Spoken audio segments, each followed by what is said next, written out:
വന്നത് അതിജീവിതയുടെ രതിജീവിതയുടെ കാര്യം പറയാനാണോ?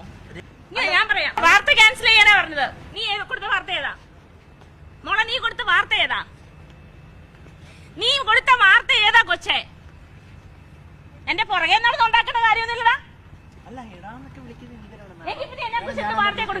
മാം കേരള ഹൗസിൽ എത്തിയിട്ടുണ്ട് എന്ന് മാത്രമാണ്. അങ്ങനെയല്ലല്ലോ പറഞ്ഞത്. വേറെ കുറെ ഈ വാർത്ത ക്യാൻസൽ ചെയ്തേ പറ്റൂ. നിന്നോടാണോ പറഞ്ഞേ? ഞാൻ ഉണ്ടാക്കിയ വാർത്ത നീ കുറച്ചു നേരമായിട്ട് തന്നെ പഠിപ്പിക്കാൻ ഇല്ലില്ല, കുറച്ചു നേരമായിട്ടൊന്നുമല്ല. ഞാൻ വളരെ കൃത്യമായ കാര്യമല്ല മാഡം പറയുന്നത്. കൊച്ചെ ആ വാർത്ത ക്യാൻസൽ ചെയ്യും. ഇല്ല, പറ്റില്ല മാഡം. റിപ്പോർട്ടറോ മരമുറിയല്ലേ? അല്ല മാഡം, അത് എന്തർത്ഥത്തിലാണ് പറഞ്ഞത്? എനിക്ക് റിപ്പോർട്ടറിനോട് സംസാരിക്കാനില്ല, കൈരളിയോട് സംസാരിക്കാനില്ല. ഇവിടെ എന്നെ കുറിച്ച് അനാവശ്യമായ വാർത്തകൾ ഈ കൂടി സൃഷ്ടിക്കണ കണ്ടു. മാഡം എന്തൊരു മോശം വർത്തമാനമാണ് ഇപ്പോൾ മാധ്യമ പ്രവർത്തകർക്കെതിരെ പറഞ്ഞത്.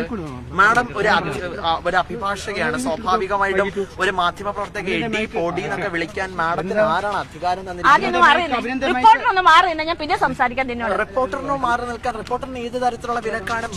ഇത് ഭയങ്കര കഷ്ടമായല്ലോ.